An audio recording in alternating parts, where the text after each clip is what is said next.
చిలకలూరుపేట మండలంలో అకాల వర్షాలు తుఫాన్ల కారణంగా పంటలు దెబ్బతిన్న రైతులను ప్రభుత్వం తక్షణమే ఆదుకోవాలని వైఎస్ఆర్ కాంగ్రెస్ పార్టీ మాజీ మంత్రి చిలకలూరుపేట నియోజకవర్గ ఇన్ఛార్జ్ విడుదల రజని డిమాండ్ చేశారు. ఆమె రైతులను స్వయంగా సందర్శించి మొక్కజొన్న పంట పూర్తిగా నాశనమైందని చూశారు. ప్రతి ఎకరానికి 25,000 నష్టపరిహారం అందించాల్సిందిగా ఆమె ప్రభుత్వాన్ని కోరారు.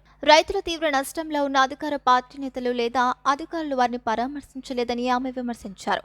ఎన్నికల ముందు రైతులకు ఇచ్చిన హామీలను ముఖ్యంగా పంటల బీమా నష్టపరిహారం విషయంలో ప్రభుత్వం బాధ్యత వహించాలని రజని గుర్తు చేశారు.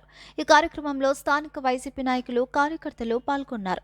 క్రాప్స్ ఆ పంట పొలాల్లో ఆ నీళ్లు కనుక నిలవ ఉంటే వాటిని మోటార్లు పెట్టి తీసేయడమా లేదా వాటిని ఇరిగేషన్ డిపార్ట్మెంట్తో కూడా మాట్లాడి ఆ వాటర్ అంతా కూడా డైవర్ట్ చేసేందుకు ఛానల్స్ ఎలా ప్లాన్ చేస్తారో చేసి ఇమీడియట్గా ఆ వాటర్ నిలిచినటువంటి వాటర్ కూడా ఆ పంట పొలాల నుంచి క్లియర్ చేసేటువంటి ఇమీడియట్ మెజర్స్ తీసుకోమని చెప్తా ఉన్నాము. అలాగే ఎలక్ట్రిసిటీకి సంబంధించి కూడా ఇబ్బందులు ఉన్నాయి. ఆ ఎలక్ట్రిసిటీకి లైన్లకు సంబంధించి కావచ్చు, ఇక నియోజకవర్గానికి సంబంధించినటువంటి డ్రైన్ల గురించి కావచ్చు, డ్రైనేజ్ వాటర్ గురించి కావచ్చు, ఇక రోడ్లకు సంబంధించినటువంటి ఇష్యూస్ కావచ్చు, రహదారుల మీద వాటర్ అంతా నిలిచిపోయినటువంటి పరిస్థితుల్లో వాటి క్లియరెన్స్కి సంబంధించి బేసిక్గా డీవాటరింగ్